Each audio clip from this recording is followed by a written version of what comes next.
Hey, Composite Gloves here. I'm wearing a hat, and today we're going to be going over Iris 2, the global parameters of Iris 2, specifically things that make the synth actually sound different. I mean, because we could go over things like there's the settings in the help menu, which is just the manual. You have your patch loader.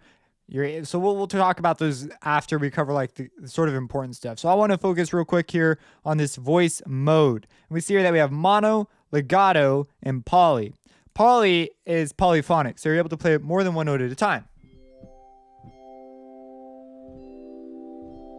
So exactly what you would think, and you see our voice count is actually a lot higher than the number of notes I'm hitting, because every time I hit a note, all the things that go along with that note, including the envelope generated for that note, are active. As long as it's active, it's a voice. So if I were to hit the same note repeatedly really fast, and let go, you see I'm at 10 voices, and then it goes back down as the envelopes turn off. So that's sort of something you need to be aware of as you're playing, because you could set a voice limit. So you see here I have voices, right? I've set mine up to 27. You can go apparently up to 32. It's by default at 10. So the reason why I'd want to set a limit is just for processing reasons.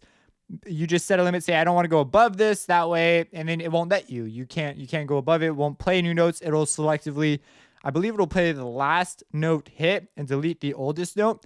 That's how it typically is done, but I didn't read that in a manual. That's just my guess. So that's that. You see here we also have this panic button. If the synth starts making crazy noise and you don't know what to do, hit the panic button and it will turn all the notes off. It sends a command that says turn everything off, and it will do that for you. Alternatively, if you're in your DAW, usually the stop button will fulfill this function as well. So on voice mode, we have poly, mono, and legato. We've already covered poly. Now you might be wondering what's the difference between legato and mono, because they're both monophonic, meaning you can only play one note at a time. Now, in order to understand this, you have to understand the modulation section, and we're just going to skip to envelopes. So here's our envelope, and I'm assuming you know what envelopes are and what they do. So in this configuration right now, this envelope is linked up to the gain of the sample and sample slot 1. So you see here we have our envelope, and over time it generates output, or it allows our signal to be amplified. It controls the gain. And why this is important is these two modes differ in that. So in legato, every time I hit a new note, it's going to restart the envelope like we would expect. But if I hold down a note and then trill on another note, it will actually stack the envelopes and allow the envelope to continue and get louder and louder and louder. And so, okay, so that's cool. This also works for LFOs. So it will stack them and count the values up and proceed on. Versus mono will re-trigger all of them. So if I were to, as you see, it is staying the same. So there is no difference really besides that. They're both monophonic, but legato has that behavior, which could be really, really important to you. Now poly. Now I'm going to change my attack to be back to a pretty sudden attack. So that is the voice mode, and you see we've generated some voices. So having it kind of higher for poly makes a little bit of sense. We have this MIDI assign knob. You might be going, what's this? Well, in it, you can hit it and it will enter this MIDI assign thing, and then you can move a thing and then move your MIDI controller and it will work. But it's all funky because I'm doing this inside of FL Studio, but it will remember your MIDI controller too. So you make the assignment once and it remembers it. In FL, you'd use that with the Link controller. You could go into the FL12 workflow series, and there's a video entitled Permanent MIDI Control, and that will be the one. I might have changed the title to be a little more easy to find, but you can set it up with any VST, not just this one. So that's an FL thing. Next up, we have glide. Now glide, if we're in a monophonic mode, it's got to decide how long it goes from the note you're currently hitting to the note you hit. And so that's what the glide function is for.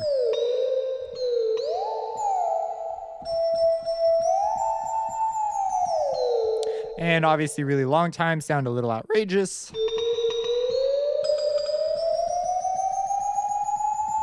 So kind of cool. And then really short glide times, 0 milliseconds, so no glide.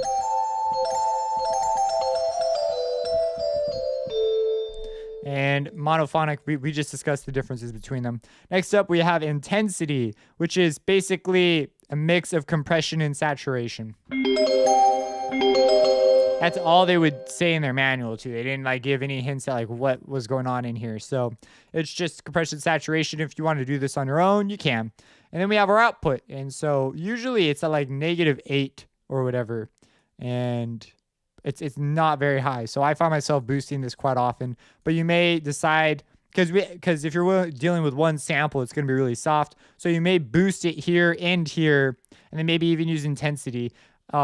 It will also cut off some of the, I'm not sure if there's a limiter in this thing. I don't know. You can mess around with the intensity and all, but I just know it's compression and saturation at the end of the day.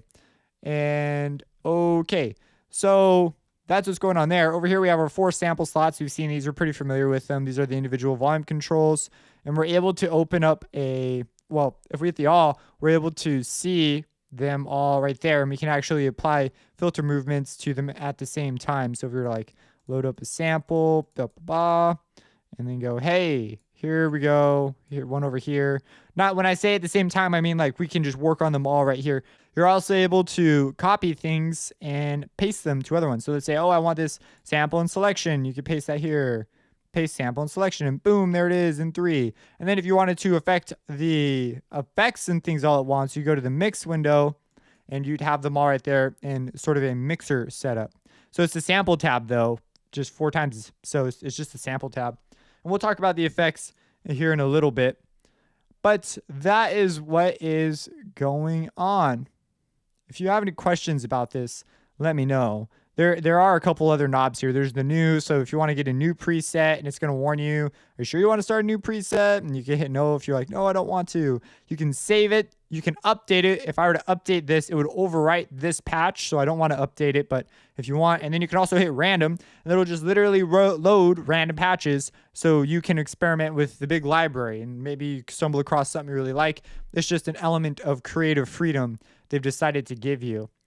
And that is that. There's the undo, redo, and I mean, there's the help menu. Just so you know, at least I had to have Adobe Reader. It like required me to have it, so that was kind of annoying. But I got it so I could use it and read the manual. And they also have some things in here as far as like the spectrogram, how that works, radius RT high quality. So you turn that on here if you want like really high quality processing, just, you know, more data basically. It defeats like aliasing, artifacts, whatever it is that this does, that will be applied there. I have not turned it on. I've not experimented with it. I don't know if there's like a huge amount of quality difference or not with it.